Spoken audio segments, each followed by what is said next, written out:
Сәлем қыздар, менің есімім Фатима. Бүгін мынандай жемшіктен 3D ободок жасап үйренетін боламыз.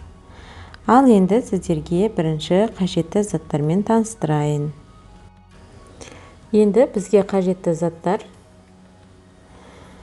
ободоктың негізгі основасы мынандай, және де губка, қалыңдығы 1 сантиметрлік немесе 2 сантиметрлік. Қазіргі мендегі қалыңдық 1 сантиметр.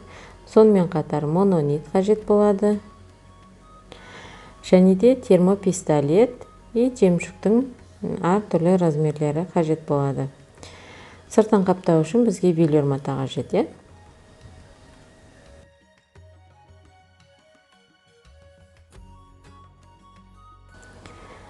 Ободоктың негізгі өлшеммен губканы осылай дайындап аламыз. Дәлме-дәл келетіндей етіп, кейін ыстық желіммен клейлеп шығамыз. Клейді барлық жеріне жағу міндетті емес. Аз-аз бөлшектеріне жақсақ жеткілікті, яғни қозғалып кетпесе болғаны бізге.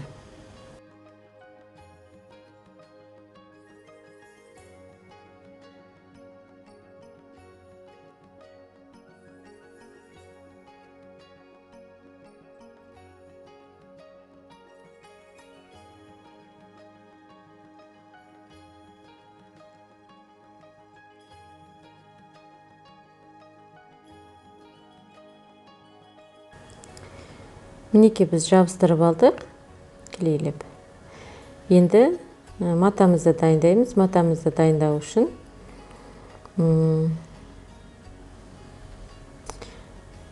бірінші губканы жабыстырмай тұрып, матамызды осылай кесіп дайындап аламыз. Шеттерінен 1-1 сантиметр артық қиып алғандарыңыз жақсы. Велюр матамыз созылғыш келеді.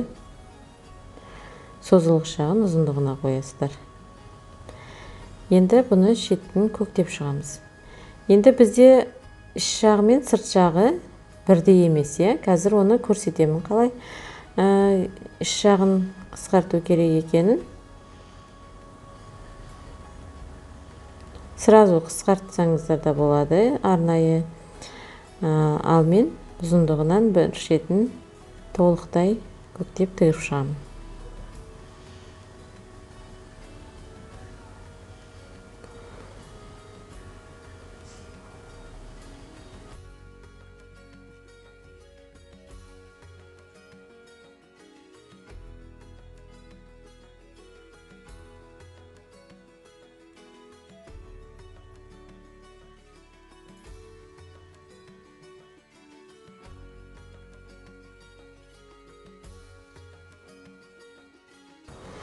Ободоктың ішкі бөлігі бізде матамыз тар болғаны жақсы. Сол үшін ішкі бөлігін осылай қысқартып қиып тастайсыздар. Сосын кейін барып осылай келістіріп тығып шығасыздар.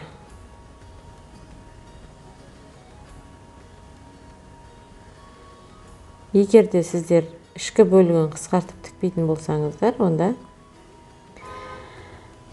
матаңыз артық болып қалады. Бұл мата созылғыш келеді.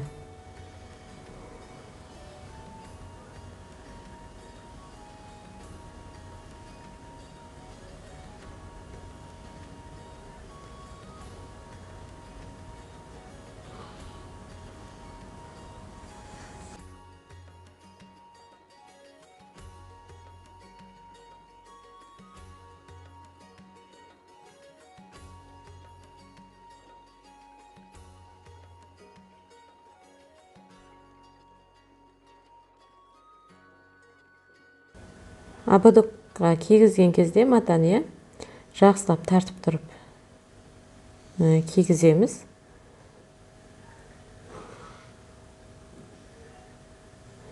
Енді мына ашық бөлігін толықтай көктеп шығамыз.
Бізде матамыз сәл артылады, сол себепті мына жерден тартып тұрып артық матаны қиып алып тастаймыз.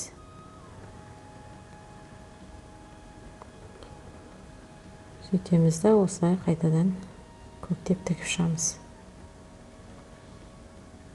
Мейлінше тартылып тұрғаны жақсы. Бос болса бізде кейін жемшіктарды тіккен кезде өте қатты кедергі келтіреді.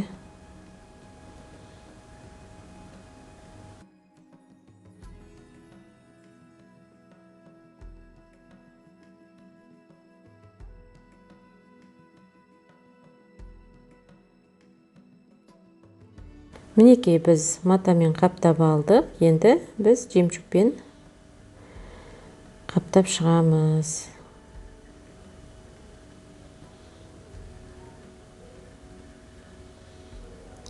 Бізге қажетті размерлер 5, 6, 8, 10 размерлі, 4 размерлі жемшік қажет болады. Енді қатып қалған қағида жоқ. Өздеріңіздің фантазияларыңызбен үйлестіріп жасасаңыздар болады. Қазір мен 5 размерлі жемшікті осылай еніне қойып тігіп шығамын.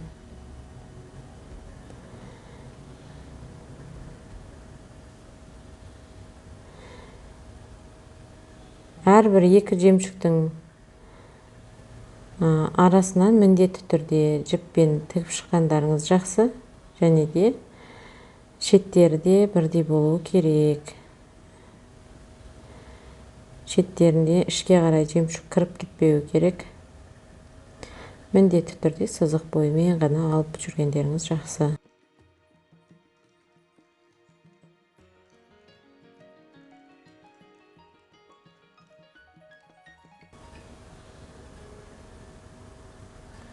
Енді ақырындап екі шетіне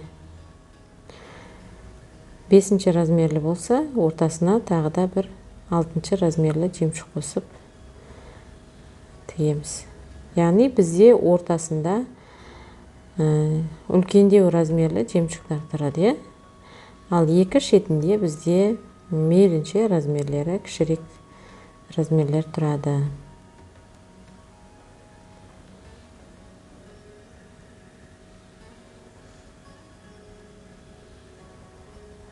Бұл жемшіктердің сызбаларын сіздерге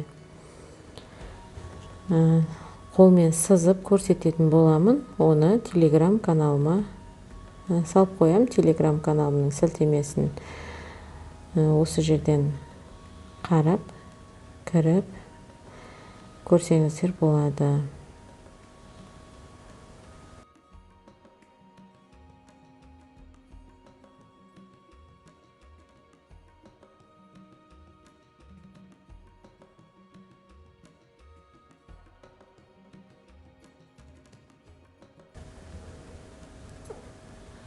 Егер де біз тек араларын біз жемшікті тікпейтін болса, онда кейін қозғалып сәні кетеді, яғни. Ал егер біз осылай араларын толықтай жемшіктерін тігіп қоятын болсақ, ешқайда қозғалмай, қай жерді жақсылап тіктік, сол орнында тұрады. Міндетті түрде осыны ескеріңіздер. Көп қыздар осы қателікті жіберіп жатады. Яғни араларын тікпейді. Араларын байланыстырып тіккеннен кейін өз формасын сақтап тұрады. Соны ескереміз.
Енді қараңыздар, екі шетін теңдей алып жүреміз. Біз бір шетін тігіп алдық па, енді екінші шетін тігеміз.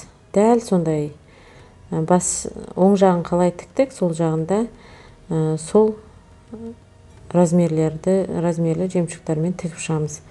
Екі шеті екі түрлі болмауы керек. Себебінде екі түрлі жасайтын болсаңыздар, ортасына келген кезде дұрыс шықпай қалады.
Мына жерде қай жерде қандай размерлі жемшік тігіп жатқанымыздың барлығын Telegram каналға сіздерге сызып көрсететін боламын. Міндетті түрде астына қарай өтіп, сілтеме арқылы менің Telegram каналыма да тіркеліп алыңыздар. Бұл жерде де басқа сабақтар сіздерге қажет болады деген сабақтар бар.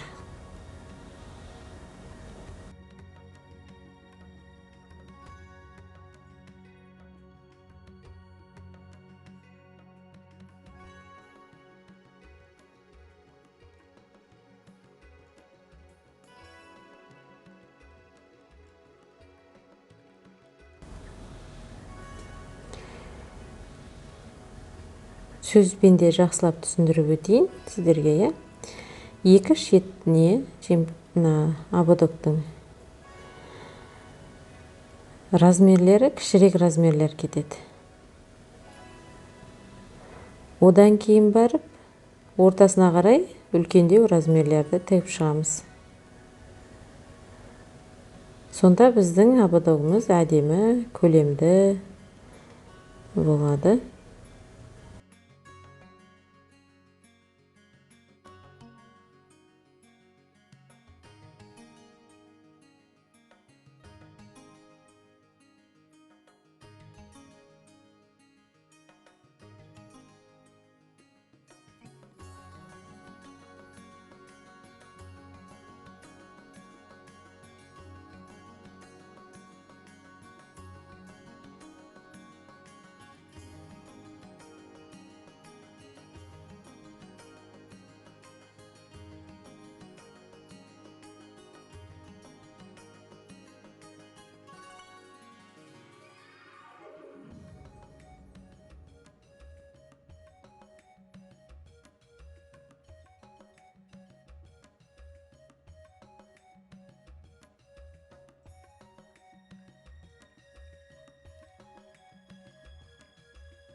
мына жерде уже екінші жағын салыстыра отырып, жақсылап тұрып қарап тігеміз.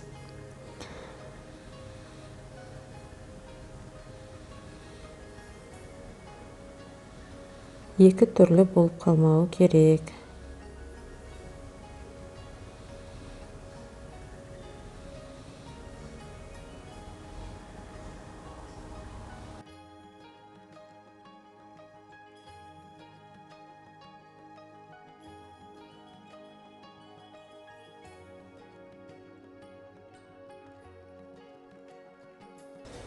Енді біз ободоктың формасын дұрыс сақтау үшін, міндетті түрде мысалға жоғары үлкен размерлерді жемшіктер тіккеннен кейін келесі бір размерлі бірыңғай жемшікті тігіп аламыз осылай. Одан кейінгі жолды біз қайтадан кіші размерден бастап ортасына үлкен размерді жемшіктарды қойып тігетін боламыз.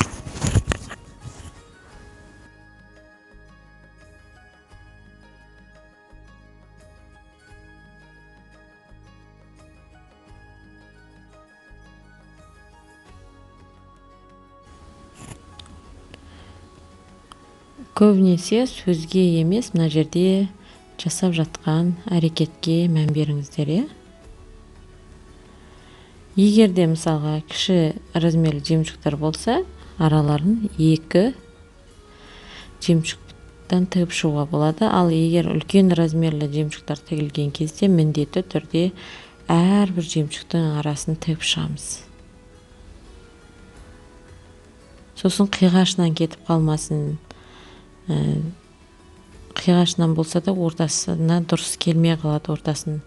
Ортасы бізде ровно бір-біріне сәйкес келуі керек. Жіпті түйіндегеннен кейін осылай кесіп тастасаңыздар болады.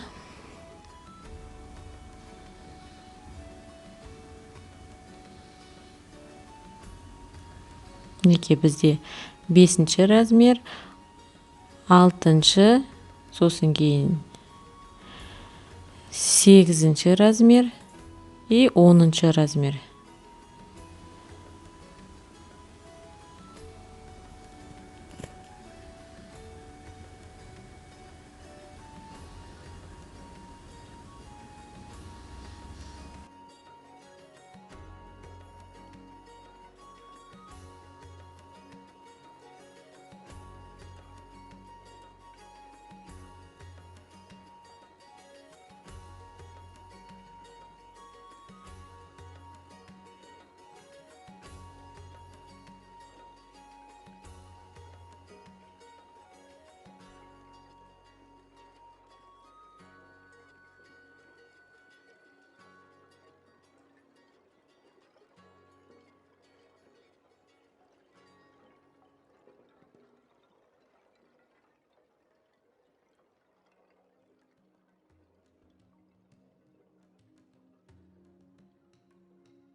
Енді біз ортасына жақындап қалдық. Екінші бөлігінде дәл осылай тігіп шығамыз. Сосын кейін екі шетінен кезек-кезек ортасына жақындатып тігіп бастаймыз. Яғни бізде екі шеті теңдей болуы керек. Ортасына да дәлме-дәл түсуіміз керек.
Неге қараңыздар, бізде уже ортасына тек бір ғана жол қалды.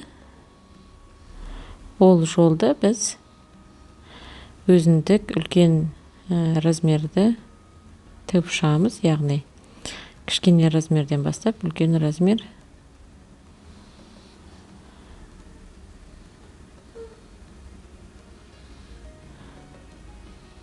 и барлығы бір-бірімен үйлесетін болады.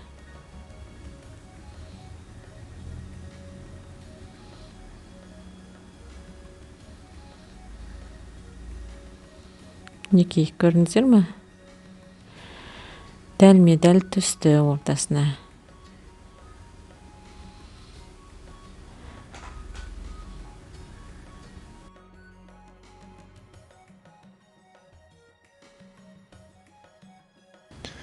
Дәл менікіндей жасап үйренгілеріңіз келсе, мен телеграм каналыма осы ободоктың сызбасын сызып тұрып, размерлерімен көрсететін боламын. Менің телеграм каналыма төменнен сілтеме арқылы жазылып алыңыздар. Сонда сіздерге түсінікті болады.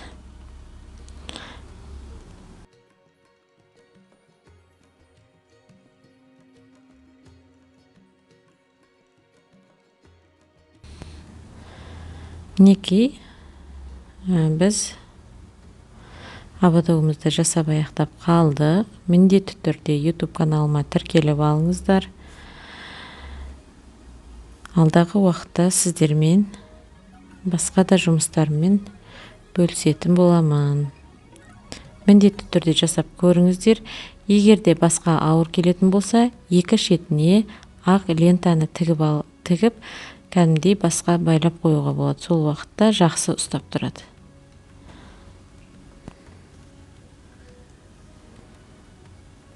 Міндетті түрде жасап көріңіздер, маған фотоотчет жіберсеңіздер болады.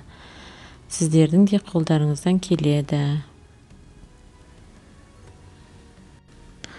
Лайк басып, пікір қалдыруды ұмытпаңыздар.